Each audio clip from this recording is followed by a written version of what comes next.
John Hilary, you are one of TTIP's strongest critics and has written a report that we at Arena Idea has translated to Swedish and is available outside or as a download from our webpage.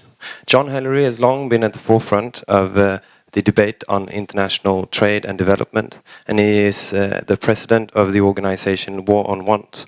Today he is here to explain to us why our politicians should not sign this treaty. John Hilary, the floor is yours. Ragnar, thank you so much, and thank you both to the Rosa Luxemburg Foundation and to Arena for inviting me here today, and thank you also to our very kind translator who is enabling myself and Florian to follow this very technical discussion, which is absolutely brilliant. I'm really pleased to be here to talk about TTIP because, in a way, Sweden and the UK have a particular responsibility for European trade. If you think back 10 years, it was Peter Mandelson, one of the refugees from New Labour, if you want, who ended up being the European Trade Commissioner at that time. I think, Joachim, you probably worked with him when you were at the Commission. And I think that was an unmitigated disaster for most of Europe, and we're very apologetic for having given him to Europe when we kicked him out of Britain. Now we have a new chance, because you have a Swedish Trade Commissioner, Cecilia Malmström, and we hope for better things from her.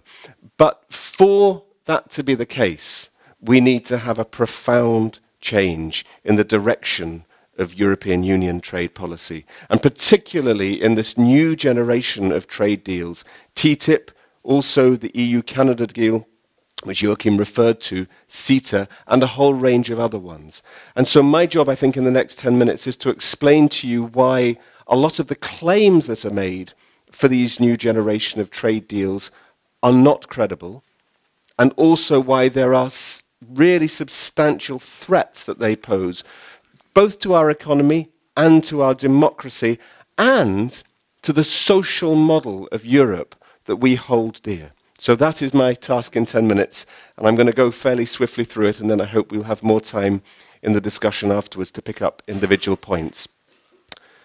The European Commission claims that TTIP is going to be a boost to the economies of both the European Union and the USA, something which will help us to take wing away from the recession of the last few years. And they based this claim on a study which they commissioned from a London-based think tank, the Centre for Economic Policy Research, the CEPR. And from that report, they claimed that if we manage to get an ambitious outcome from the TTIP negotiations, we will see an extra 0.5% added to European Union GDP by the year 2027. And everybody says, well, that's nice. You know, what's not to like? People want to have a bit more money, and it's nice to have a bit of growth. Unfortunately, the report has been shown not to be credible in any way. It is based on false assumptions, and we don't need to talk here about the CGE modeling, but we can discuss that later if people wish. False assumptions which have been proved in the past to be very, very bad at predicting what the outcomes of trade negotiations are going to be. These are computable general equilibrium models which are based on very simplistic assumptions of how markets respond to shocks and to changes in the international trading system. And interestingly, for us in the UK context, we have confirmed with our government officials and even with government ministers that they don't really believe the outcomes of these reports anyway. They've said it's nice figures, but actually these things never have any relation to reality. And what's interesting for me is also they've been very selective about the bits of those reports which they bring out into the public domain, i.e. they always take the best bits and say everybody's going to grow, everybody's going to be better off. But they don't tell you what was actually deep in the detail. And we did a little bit of digging, and we found out that if you look deep into the report which the European Commission commissioned at the beginning of the negotiations, you find a much more disturbing reality. Because according to their figures, not our figures, according to their figures, TTIP will lead to the direct loss of at least 1 million jobs in the EU and the US combined. In the EU, a minimum of 600,000 jobs will go as a direct result of TTIP. And we've put that, I've brought some copies of this blue document, which is produced by War on Want and all of the trade unions in the UK, which gives you the chapter and verse of where to find that calculation. It's also available on the War on Want website. And what's interesting is that there's been a new study published just last month from Tufts University, which has come up with exactly the same conclusion. Using a different model, they use the approved model of the United Nations, they've come up with the same figure, that 600,000 jobs will go in the European Union. And importantly as well, the European Commission states that it is highly likely that those people who lose their jobs will not find other employment. As you know, perhaps not so much in Sweden, but in the rest of the European Union, there is a crisis of unemployment, and particularly in the southern states of the European Union, where you have youth unemployment of over 50%, there is no possibility of the market suddenly providing hundreds of thousands of new jobs to be able to soak up the hundreds of thousands who will lose their work as a direct result of TTIP. In addition to that, Northern Europe, so us, the UK, Sweden and other Northern European countries, are predicted to suffer significant losses in terms of exports. And these are the figures that you're not being told. And the European Commission, and certainly my government, have been challenged to come up with actual backing for their figures, and they have not been able to produce it. But I want to concentrate really on the content of TTIP and why it proves to be such a threat to our economies and our societies. And the first thing to notice about it, it is not a free trade agreement. If you think about free trade agreements of the past, these were primarily focused upon the lowering of tariff barriers, the income taxes and the export taxes at the border for goods trade.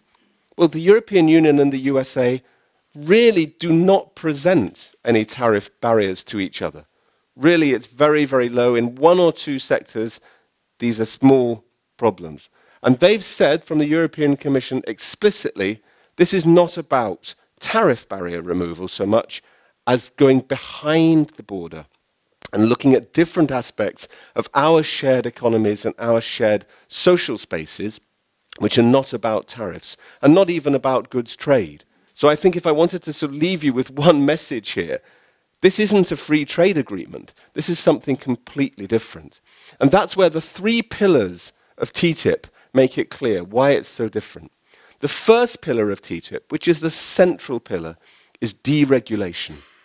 Because they're not dealing with tariff barriers. They've said explicitly, we want to get rid of the non-tariff barriers, the regulations, the rules, and the standards which act as a barrier to business being able to maximize its profits on both sides of the Atlantic. And we thought, well, what do they mean? I mean, when they say they want to get rid of these regulatory barriers, what are they talking about? And conveniently, they made lists of all of the things that they want to get rid of because they stand in the way of business. Labour standards was one of the things on the list. Because clearly, if you are from the USA and there's no right to paid holidays at all, well, why on earth do you want to start having to bear that burden of having paid holidays in the European Union? Food safety standards. 70% of all processed food in US supermarkets contains genetically modified ingredients. And we in Europe have said we don't want to have GM ingredients in our food chain. The US Secretary of State for Agriculture is saying, you don't get to choose. Under free trade, you have to get with the program. If we eat it in the States, you can eat it in Europe. Similarly, beef, 90% of all beef produced in the USA is produced with growth hormones. So the cattle are injected with growth hormones, they grow more quickly, they can be slaughtered 4 weeks earlier and therefore become that much more profitable. The problem is that those growth hormones have been found to be carcinogenic, and therefore the European Union has banned them for 10 years. The USA says, that's a block, that's a barrier to trade, we want to get rid of it. On environmental rules, we have a completely different regulatory system in the European Union, based on the precautionary principle. The precautionary principle states, if you, business, cannot prove that your chemical substance is safe, then you're not allowed to introduce it into commercial usage. In the USA, it's 100% the other way around. If the government cannot prove it's unsafe, then business gets to introduce it. And this leads to a situation like in cosmetics, for example. In cosmetics, I've read the European Union list of the 1,300 substances which are banned for use in cosmetics in the European Union. You can't understand most of the names, or indeed you can't even pronounce the names. These are all incredibly difficult chemical substances. You look at the US list, it's 12.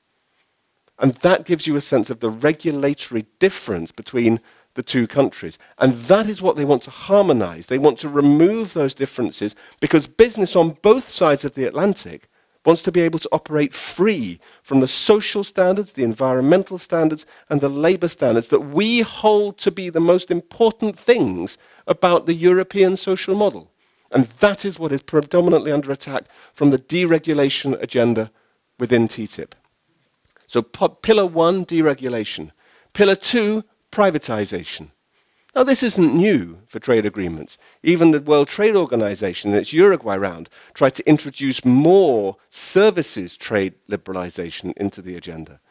And what you see there is more and more opportunities for the private sector to enter markets which have previously been closed to private capital. And that can be in terms of health, education. We've seen the European Union's offer, which has been leaked, the offer on this services trade within TTIP. We've seen that. And yes, health services, medical services, education services, post, transport, wastewater services, and many, many more, they're all there on the table for TTIP negotiations.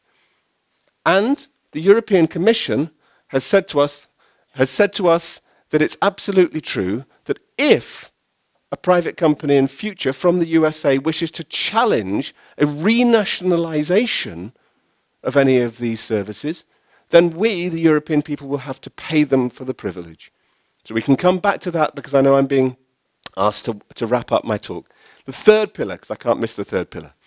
The third pillar, alongside deregulation and privatization, is the new power that TTIP would give for investors, foreign corporations, to sue European countries, European people, in secret courts, bypassing the domestic judicial system, for damages if they do not get to maximize their profits, as they have been led to expect. And this is perhaps the most controversial, most open debate around TTIP which we've seen at the moment. There are many examples. I'll just give you one or two. Philip Morris, the big tobacco company, is suing the government of Australia for billions of dollars for daring to introduce a public health law which requires companies to market their tobacco in plain packaging. It's not that Philip Morris had a contract with the Australian government to sell cigarettes to its people.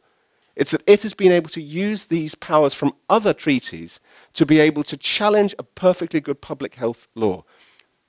Acmea, the Dutch company, has challenged and won against the Slovak government's reversal of health privatization. Health privatization was incredibly unpopular in Slovakia. The government was elected on a ticket to reverse that privatization, and then they were sued successfully by a Dutch company. Veolia, the French company, suing the Egyptian government for daring to raise the minimum wage.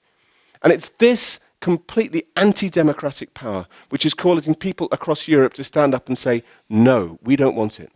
So the final thing I'm going to say before I lead into the bigger debate we can have later is this is an incredibly unpopular treaty across Europe. People see it's not a trade agreement at all. It's a massive transfer of power from society to capital. And that is why in country after country after country, the trade union movement is absolutely firm against this. People in the environmental movement are firm against it. And people in all walks of society are coming out against it. When the European Commission had its consultation on the ISDS powers, these investor powers in TTIP, they thought they would have maybe 200 or 300 responses. They got 150,000 responses from people across Europe saying no. And I think that is a signal that they've made a big mistake with TTIP, and that's why we must fight against it. Thank you. You want to be here? Thank you, John.